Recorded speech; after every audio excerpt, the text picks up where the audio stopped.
अस्सलाम वालेकुम। दिन भर की खबरों पर तज्जियों और तबसरों के साथ मैं हूं जन्नत जमशेद और मैं हूं ज़शान बशीर। नाज़रीन, प्रोग्राम में आज सबसे पहले बात करेंगे बजट मंजूरी के हवाले से। कौमी असम्बली का इजलास जारी है और हुकूमत का ये प्लान है कि बजट को मंजूर करवा लिया जाए।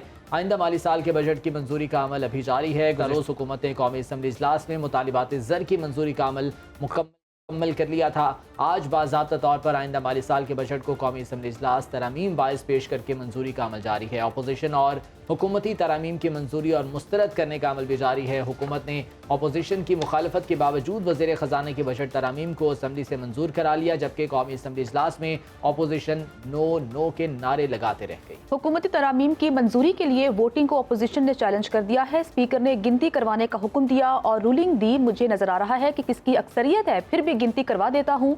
वजीर खजाना की तरमीम के हक में 170, मुखालफत में 84 वोट पड़े। वजीर खजाना मोहम्मद औरंगजेब ने ऐवान को बताया कि हमें हकीकत पर बात करनी चाहिए। करेंसी स्टेबल है और ये ऐसे ही रहेगी। सरमायाकार वापस आ रहे हैं। पिछले महीने गजाई महंगाई 2% पर थी। इसी पर ही बात करने के लिए हमें ज्वाइन किया है मलिक अहसन साहब ने, जो कि माहिर मईशत हैं और तज्जियाकार हैं। सर, बहुत शुक्रिया वक्त देने के लिए। सर, कहिएगा कि आज बाकायदा तौर पर बजट जो है वो मंजूर हो जाएगा।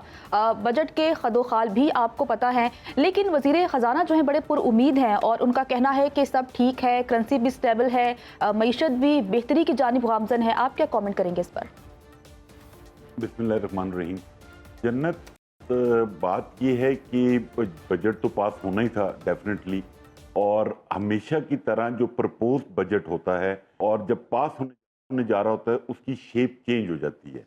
मैं थोड़ा सा हाईलाइट करना चाहूँगा कि प्रपोज बजट में इन्होंने रियल एस्टेट सेक्टर पे FED अनाउंस की, फेडरल एक्साइज ड्यूटी, जिसको अभी इन्होंने 3% कर दिया है फॉर फाइलर्स के लिए, और उसके बाद जो लेट फाइलर है उसके लिए उसको 5% कर दिया है और 7% कर दिया है नॉन फाइलर्स के लिए। और इसके अंदर जो चीज साथ और मजीद ऐड ऑन की है, जो कि मेरे ख्याल में बहुत डिस्टर्बिंग और पेनफुल होगी, कि जो कमर्शियल प्रॉपर्टी है उसकी जो ट्रांसफर है उसके ऊपर भी बायर को 3% पे करना होगा। जो FED पहले है वो बिल्डर और डेवलपर के ऊपर, उनके नई अलॉटमेंट्स के ऊपर है, बट ये एक्स्ट्रा बर्डन डाला गया है एग्जिस्टिंग कमर्शियल प्लॉट्स के ओनर्स के ऊपर। मुझे ये समझ नहीं आ रही कि ये जितनी भी टैक्सेशन रियल एस्टेट पे अनाउंस हो रही है, साथ ही इस्लामाबाद में कैपिटल टेरिटरी पे CVT अनाउंस कर दी गई है फार्म हाउसेस के ऊपर 2000 गज से 4000 गज तक 5 लाख रुपए और 4000 गज से ऊपर 10 लाख रुपए। मुझे ये समझ नहीं आ रही, इतनी ब्रूथल टैक्सेशन के बाद ये गवर्नमेंट क्या रेवेन्यू जनरेट कर पाएगी। नंबर ऑफ ट्रांजैक्शन बिल्कुल डिक्लाइन हो जाएंगे। जो ऑलरेडी पिछले साल का फिगर है, ये कोई 175 बिलियन के करीब इन्होंने इस सेक्टर से रेवेन्यू जनरेट किया था। सेक्टर को तो क्रश करना समझ आ गया।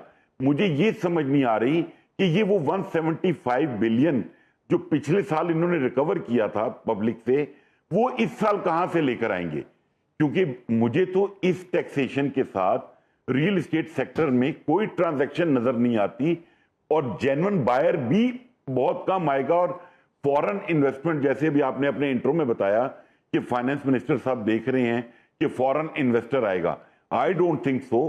क्योंकि उसकी वजह सबसे बड़ी ये है कि आपने यहां पे जो माहौल बना दिया है, जो पैनिक क्रिएट कर दिया। मुझे तो सच्ची बात है, मुझे तो ये जो वजीर खजाना है मोहम्मद औरंगजेब साहब, इनका हाल भी असद उमर वाला लग रहा है कि 6 महीने बाद शायद ये भी सीट पे अवेलेबल ना हो।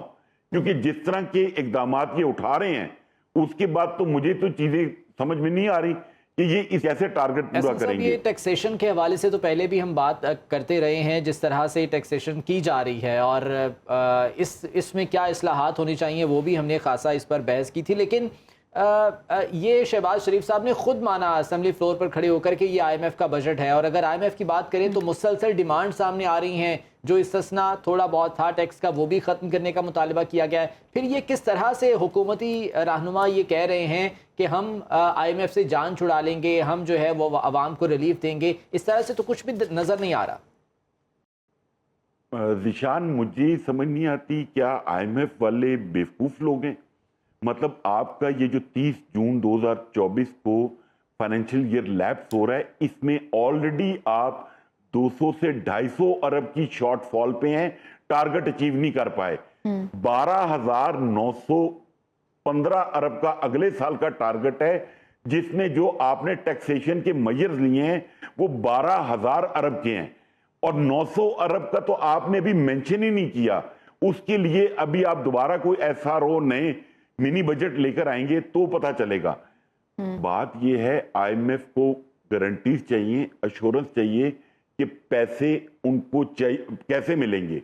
और जो हमारे बाबूज एफबीआर में जो बैठ के पॉलिसीज बना रहे हैं, जिनकी अपनी नौकरी थोड़ी रह गई है और वो लोगों का बेड़ा गर्क करने पे लगे हुए। मैं टिपिकल प्योरली चेयरमैन एफबीआर और उसकी टीम से मुखातिब हूं कि मतलब जिस किस्म का ये बजट आपने पेश किया है, इससे ये 12,000 का जो टारगेट आपने रखा है, मुझे नहीं उम्मीद कि आप पूरा कर पाएंगे। पब्लिक नहीं पे कर पाएगी ये टैक्सेस, और आपको विजिट करना पड़ेगा इस पॉलिसीज को। अगर तो ये खाली इस चक्कर में है कि हम अवाम ऑलरेडी महंगाई की जद में है, ऊपर से ये टैक्स का नया कुल्हाड़ा चला दिया गया है। अब जो मिनी बजट आएगा, क्या उसमें भी इसी तरह से चीजें शामिल की जाएंगी, वो नए टैक्सेस सामने लेकर आएगा? ज़ीशान, मैंने आपको बताया कि जो इन्होंने टैक्सेशन के मेजर्स लिए हैं वो 12,000 अरब के हैं।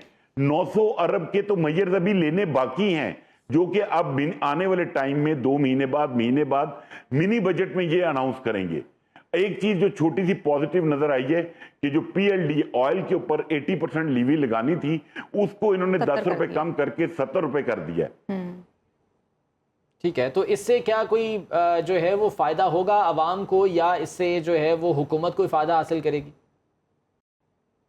हुकूमत बेनिफिट लेने की कोशिश करेगी, अवाम बेचारी पिसी होगी, क्योंकि आपने हर चीज पे जीएसटी को इनहेंस कर दिया है, और बाद लोगों की मजबूरी है पब्लिक की कि जो चीजें उन्होंने परचेज करनी है, जो बेसिक नेसेसिटी ऑफ लाइफ हैं, उसके ऊपर जब जीएसटी लगेगी तो आप वो बाय तो करेंगे, तो गवर्नमेंट को वो रेवेन्यू तो जाएगा। बट हमने इससे पहले, अगर आपको याद हो, बजट सेशन में भी बात की थी कि इससे बहुत बेहतर टैक्सेशन हो सकती थी, इससे बहुत बेहतर रेवेन्यू जनरेट हो सकता था, अगर ये तमाम स्टेक होल्डर्स को ऑन बोर्ड करके उनकी कंसल्टेशन के साथ बात करते। आपसे कोई आदमी सब्सिडी नहीं मांग रहा एक्सपोर्टर्स की तरह, आपसे कोई आदमी टैक्सेशन को कम करने की बात नहीं कर रहा, सिर्फ उनको तरीके से अप्लाई करने की जरूरत थी। हमने एक सजेस्ट किया था कि आप 7 ही इस बजट में खत्म कर दें और उसकी जगह 1% सीवीटी एप्लीकेबल कर दें पाकिस्तान में। आपको रेवेन्यू भी ज्यादा आएगा और मार्केट से नेगेटिविटी भी खत्म होगी। बट इन लोगों को सच्ची बात यह है कि इनका ग्राउंड रियलिटी से तो एक्सपीरियंस होता नहीं है, तो जो ये किताबें पढ़ते हैं उसको अप्लाई करने की कोशिश करते हैं, और उसका नतीजा अवाम भुगतेगी, और उसकी कुछ ना कुछ प्राइस डेफिनेटली आप कमिंग डेज में देखेंगे कि गवर्नमेंट को भी पे करनी पड़ेगी, क्योंकि जिस किस्म का ये बजट है ये वर्केबल ही नहीं है और ना एक्सेप्टेबल होगा। ऐसे सब मामला तो तभी बेहतर होंगे जिस तरह से आपने कहा कि ऑन बोर्ड लिया जाए, सबको एतमाद में लिया जाए। लेकिन यहाँ पर टैक्स की रेशो जो है वो बढ़ाई जा रही है, टैक्स नेट बढ़ाने के लिए जो इकदाम किए जा रहे हैं वो कारगर साबित नहीं हो रहे हैं। हम बारहा ये बात कर रहे हैं कि टैक्स नेट को बढ़ाया जाए। क्या जो इंडस्ट्रियलिस्ट हैं या जो ज़मींदार हैं, बड़े ज़मींदार हैं, उनको टैक्स नेट में लाना क्या पॉलिटिकल लीडरशिप के लिए एक आसान नहीं है? ज़ीशान, आपने बहुत अच्छी बात की। बात यह है, हम काम करना चाहते ही नहीं है। हमारी ब्यूरोक्रेसी, बेसिकली ये लोग काम चोर हैं। इनके लिए सबसे आसान काम है परसेंटेज को बढ़ा देना। उससे उनको बेसिकली ये जो परसेंटेज बढ़ी है सैलरीड क्लास पे और जो ऑलरेडी टैक्स नेट पे हैं, जो टैक्स नहीं पे कर रहे उनके ऊपर तो ये एप्लीकेबल ही नहीं है। तो इशू ये है, अगर हमने अपना टैक्स नेट बढ़ाना है तो हमें उस पर काम करने की जरूरत है। हमें वो मेजर्स लेने की जरूरत है कि लोग टैक्स नेट में क्यों नहीं आते, और जो ट्रस्ट डेफिसिट है उसको खत्म करने की जरूरत है। एक फैक्ट्री जो भी एक्सपोर्टर है उसकी अप्रोक्सीमेटली उसकी फैक्ट्री में 4 से 5 हजार एम्प्लॉय काम करता है, बट वो उनको सैलरी कैश में पे करता है। अगर आप ऐसा कोई मैकेनिज्म बनाएं कि हर फैक्ट्री वाला अपने तमाम एम्प्लॉयज को अगर वो रजिस्टर करवाए और थ्रू बैंकिंग चैनल उनको, ऐसा सब सबसे इंपॉर्टेंट बात आपने की है कि ट्रस्ट डेफिसिट जो है उसको खत्म करने की जरूरत है। एतमाद बहाल होगा तो डेफिनेटली मामलात बेहतरी की जानिब जाएंगे। बहुत शुक्रिया एहसन मलिक साहब, माहिर मईशत और सीनियर तजज़ियाकार हमारे साथ मौजूद थे, बजट के सारे ख्याल कर रहे थे। प्रोग्राम में आगे बढ़ते हैं और अब बात कर लेते हैं कि सरकारी गोदामों में गंदम वाफिर मिकदार में मौजूद है, जबकि गंदम की बम्पर पैदावार होने के बावजूद भी जो खबरें हैं वो ये सामने आ रही हैं कि आटा सस्ता नहीं हो रहा और जो हुकूमती दावे थे वो धरे रह गए। एक तरफ किसानों का कहना था कि उनके पास गंदम वाफिर मिकदार में मौजूद है, लेकिन हुकूमत ने कहा कि वो उनसे गंदम नहीं खरीदेगी। और इस तरह भी बात हो रही थी कि हो सकता है क्योंकि बम्पर क्रॉप हुई है तो आटे की कीमत में कमी वाक़ई होगी, लेकिन बदकिस्मती के साथ आटा भी सस्ता नहीं हुआ। जी हाँ, बिल्कुल। ओपन मार्केट में 20 किलो आटे की थैले की कीमत में 150 रुपये तक इजाफा हो गया है। 20 किलो आटे की थैले की कीमत में 1600 से बढ़कर 1750 रुपये ये कीमत हो गई है। फाइन मैदे के थैले की कीमत में भी 300 रुपये का इजाफा हुआ है, जबकि फाइन मैदे के 50 किलो थैले की कीमत 7000 रुपये से बढ़कर 7300 रुपये हो गई है। और यकीनन आवाम को भी इससे शदीद मुश्किलात का सामना है। किस तरह से वो अपनी मुश्किलात का इजहार कर रहे हैं, आप ही देखिए। सब कुछ सस्ता कर दिया है और अब जो है वो दिन ब दिन जैसे दिन बढ़ रहे हैं हर चीज़ महंगी। बिजली 6 रुपये यूनिट महंगी की, आटा फिर महंगा कर दिया। 100 दिन के इश्तिहार देखे तो पूरे मुल्क में ऐसे लगे हैं जैसे फतह कर लिया हमने, को मुल्क फतह कर लिया है। और साथ साथ गरीब आदमी तो बहुत मुश्किल हो गया गुजारा भाईजान, एक वक्त की रोटी मुश्किल हो गई है। आटे की कीमत तो बहुत बढ़ चुकी है। इन्होंने कहा था जी आटे का रेट नहीं बढ़ेगा, लेकिन इस दफ़ा जो है ना आटे का रेट बढ़ गया है। आगे बिलों की वजह से बहुत आवाम परेशान है। हुकूमत से अपील है कि मेहरबानी करी जाए, महंगाई पे नजरसानी की जाए। गवर्नमेंट ने किसानों को तो बिल्कुल ख्वार कर दिया। सस्ते दामों गंदम परचेज की, ठीक है, किसान के अपने खर्चात भी पूरे नहीं हुए। गंदम सस्ती लेने के बटा महंगा किया जा रहा है कि जो मिडल मैन माफिया है ना, उन्होंने अपना सारा सिस्टम सीधा कर लिया। लिहाजा गवर्नमेंट को चाहिए कि आटा तो कम से कम इतनी सहूलियात दे दे कि गरीब आदमी अपना गुजर बसर कर सके। महंगाई में आवाम पिस रही है और उनको चाहिए कि बिजली भी सस्ती करे और आटा भी सस्ता करे। अवाम की राय आपने सुनी। उनका कहना है कि आटा बुनियादी ज़रूरत है और हुकूमत को चाहिए कि आटे की कीमतों में कमी लाए। इसी पर ही बात करने के लिए हमारे साथ मौजूद हैं chairman flour mills association Iftikhar Mattu sahab. Sir, बहुत शुक्रिया वक्त देने के लिए। सर, कहिएगा कि आज वज़ीर आला पंजाब मरियम नवाज़ ने भी कौमी असम्बली में इजहार ख्याल करते हुए कहा कि किसान पैकेज लेकर आ रहे हैं और जो किसान आढ़ती के हाथों ब्लैकमेल हुआ करते थे अब वो नहीं होंगे। लेकिन इस दफ़ा हमने देखा कि गंदम वाफिर मिकदार में मौजूद है, लेकिन उसके बावजूद भी आटा सस्ता नहीं हो पा रहा। तो हुकूमत की नाअहली है या फिर हुकूमत करना ही नहीं चाह रही है? जी अस्सलाम वालेकुम। इस साल बम्पर क्रॉप हुई थी माशाल्लाह, वाफर गंदम मौजूद है इस वक्त भी। चूँकि लास्ट ईयर जो आटे की सप्लाई हम मार्केट में कर रहे थे वो 2800 रुपया 20 किलो के हिसाब तक फरोख्त होता रहा। इस साल तकरीबन हाफ प्राइस पे इस वक्त 1400 रुपये से 1600, ये जो 200 रुपये की राइज आई है, इससे पहले हाफ प्राइस पे आटा मिला था 1400 रुपया 20 किलो या 700 रुपया 10 किलो।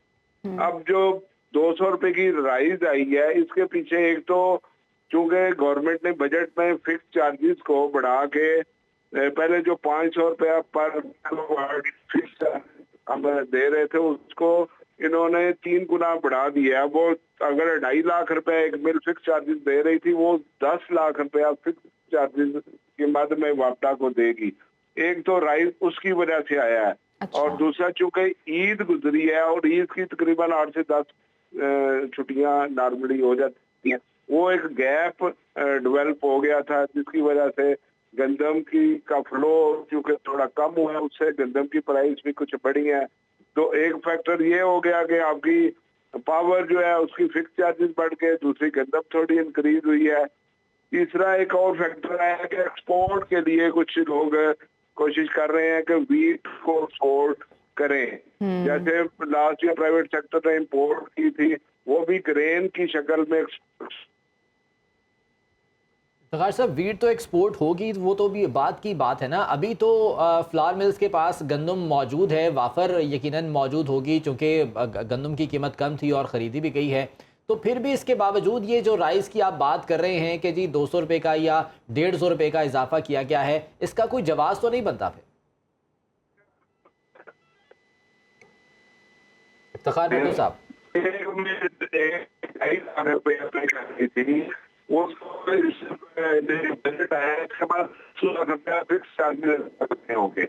جب آپ کے 300% آپ کے فکس چارجز، ایک تو جو آپ بجلی کنزیوم کریں گے اس کا بل تو دیں گے. اگر آپ کم بھی گرائنڈنگ کرتے ہیں، آپ 1 گھنٹے کے لیے بھی مل کو آن کرتے ہیں تو آپ کو 10 لاکھ روپیہ فکس دینا پڑے گا، جس کا آپ پورے گونج میں سن رہے ہیں. جیسے آپ کے جو ڈنرز ہیں یا رائس ملرز ہیں یا برف خانے ہیں، یہ تو صرف 4-5 مہینے کے لیے چلتے ہیں، لیکن ان کو پورا سال فکس جب دینا پڑے گا تو ان کے لیے انڈسٹری کے لیے تو افتخار صاحب، حکومت اگر یہ دعوے کر رہی ہے کہ سستے داموں آٹا اور گندم مل رہی ہے یا روٹی جو ہے وہ سستے داموں فراہم کریں گے، تو یہ تمام تر جو مشکلات ہیں یہ حکومت کے سامنے پھر رکھی گئی آپ کی جانب سے؟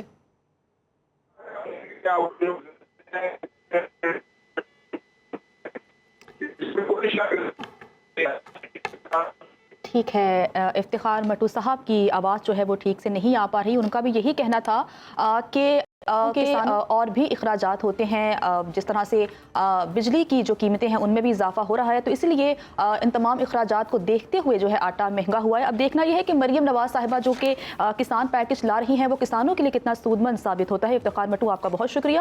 آگے بڑھتے ہیں اور کچھ بات کر لیتے ہیں گرمی کی، کہ سورج کی تپش اور گرمی کے تابڑ توڑ حملے، اوپر سے حکومتی اقدامات ناکافی ہیں. کراچی میں ہیٹ سٹروک کے ساتھ 14 گھنٹوں کی اعلانیہ غیر اعلانیہ لوڈ شیڈنگ اور پانی کی قلت شہریوں کی جان کی دشمن بن گئی ہے. گرمی کی شدت کو برداشت نہ کرتے ہوئے کراچی میں گزشتہ روز مزید 7 افراد ہیٹ سٹروک کے باعث جان کی بازی ہار گئے. مرنے والے افراد کی تعداد 17 ہو گئی ہے. اور گزشتہ روز ہیٹ سٹروک کے 212 کیسز رپورٹ ہوئے. قہر ڈھاتی گرمی میں سندھ حکومت نے کراچی واسیوں کو ظلم کی انتہا کر دی ہے. کراچی الیکٹرک کی جانب سے اعلانیہ اور غیر اعلانیہ لوڈ شیڈنگ کا سلسلہ طوالت اختیار کر چکا ہے. کراچی کے علاقوں ڈیفنس، گلشن اقبال، گلبرگ، ملیر، ماڑی پور، میمن کوٹ، نارتھ کراچی، اورنگی ٹاؤن اور ناظم آباد میں 12 سے 14 گھنٹوں کی بجلی کی طویل بندش جاری ہے. 14 گھنٹوں کی لوڈ شیڈنگ کے باعث شہر کے مختلف علاقوں میں پانی کی بھی شدید قلت ہے اور شہری پانی کی بوند بوند کو ترسنے لگے. قہر ڈھاتی گرمی میں لوڈ شیڈنگ سے تنگ شہری حکومت کے خلاف سراپا احتجاج ہیں. شہریوں کا کہنا ہے کہ اتنی گرمی میں انہیں بجلی نہیں دی جاتی اور بجلی نہ ہونے کی وجہ سے پانی بھی ناپید ہو چکا ہے، جس کی وجہ سے ان کے روزمرہ معاملات بری طرح سے متاثر ہو رہے ہیں. دوسری جانب اگر ہم ملک بھر میں موسم کی بات کریں تو سورج کی تپش، گرم ہوائیں، روڈز پر ہو کا عالم ہے. گرمی سے بلکتے شہریوں کے لیے اچھی خبر محکمہ موسمیات کی جانب سے یہ دی گئی ہے کہ ملک بھر کے مختلف حصوں میں آج گرج چمک کے ساتھ بارش کی بھی پیشگوئی کی گئی. بالکل، اور سندھ بلوچستان کے مختلف علاقوں، پنجاب، کے پی اور کشمیر کے متعدد مقامات پر آندھی کے ساتھ جھکڑ اور بارش ہوگی. بلدیہ عظمیٰ کراچی نے بھی رین ایمرجنسی نافذ کر دی ہے اور متوقع بارشوں تک ڈیوٹی پر تعینات تمام عملے کی چھٹیاں منسوخ کر دی گئی ہیں. کراچی میں آج کم دباؤ کے باعث سمندری ہوائیں بند رہی، مگر محکمہ موسمیات کے مطابق کراچی کے مختلف علاقوں میں کل کی نسبت آج زیادہ بارش کا امکان ظاہر کیا جا رہا ہے. اسی بارے میں بات کرنے کے لیے ہمارے ساتھ موجود ہیں چیف میٹرولوجسٹ سردار سرفراز صاحب. سرفراز صاحب، بہت شکریہ آپ کے وقت کا. فرمائیے گا، کل بھی بات ہوئی تھی آپ سے بارش کے حوالے سے، ہم نے بات کی تھی، پری مانسون کا یہ سلسلہ جو ہے وہ شروع ہوا ہے. فرمائیے گا، آج بھی بارش کا امکان ہے ملک کے مختلف حصوں میں؟ کتنی بارش ہو سکتی ہے؟ کون کون سے علاقے ہیں جہاں پر گرمی کی شدت برقرار رہے گی؟ جی بہت شکریہ. دیکھیے، کراچی میں قدرے کم ہے آج گرمی، باقی جگہوں پہ تو اور پورے سندھ میں آج کم ہے، اس لیے کہ جو بادل چھائے ہوئے ہیں. کل جو کہیں کہیں بارش ہوئی تھی، خاص کر لوور سندھ میں اچھی بارش ہوئی تھی، میرپور خاص میں، نواب شاہ میں اور اس طرف عمر کوٹ میں، اتھر پارک اور پھر کراچی میں بھی. تو اس کے باعث ظاہر ہے کہ ایک جو لو پریشر ایریا کراچی کے جنوب میں موجود ہے، اس کے باعث بادل چھائے رہے دن بھر. تو آج تو گرمی اتنی نہیں رہی، موسم ٹھیک رہا ہے. بلوچستان کے چند ایک علاقے جو بالکل نارتھ ویسٹ بلوچستان ہے، وہاں پر گرمی زیادہ رہی، یعنی 40s میں ٹیمپریچر وہاں پر رہا. اور اسی طرح سے پنجاب کے چند ایک میدانی علاقوں میں جو جنوبی پنجاب ہے خاص کر، وہاں پر گرمی زیادہ رہی. اور بارش ادھر سندھ میں تو ابھی تک کو خاص نہیں ہوئی، ہلکی پھلکی کہیں کہیں تھرپارکر ڈسٹرکٹ کی طرف ہی کچھ ہلکی پھلکی ہوئی ہے. شام میں چانسز، شام سے مطلب لیٹ ایوننگ یا پھر نائٹ میں چانسز ہیں کہ کراچی میں بھی اور ٹھٹھا اور بدین یہ جو لوور سندھ کے ڈسٹرکٹس ہیں ان میں بارش ہو جائے، کیونکہ وہ لو پریشر ایریا کراچی کے جنوب میں موجود ہے. لیکن آج دن بھر جو ہے نا مشرق سے ہوائیں چل رہی ہیں تو وہ ایک طرح سے اس کو کراچی سے دور پش کر رہی ہیں کلاؤڈ ماس کو. سردار سرفراز صاحب بتائیے گا کہ یہ اسپیل کب تک جاری رہے گا بارشوں کا؟ یہ کل تک ہے جی. یہ اسپیل سندھ پہ سے تو کل اور پرسوں صبح تک نکل جائے گا بیشتر جگہوں سے سندھ پہ سے، اور ادھر پھر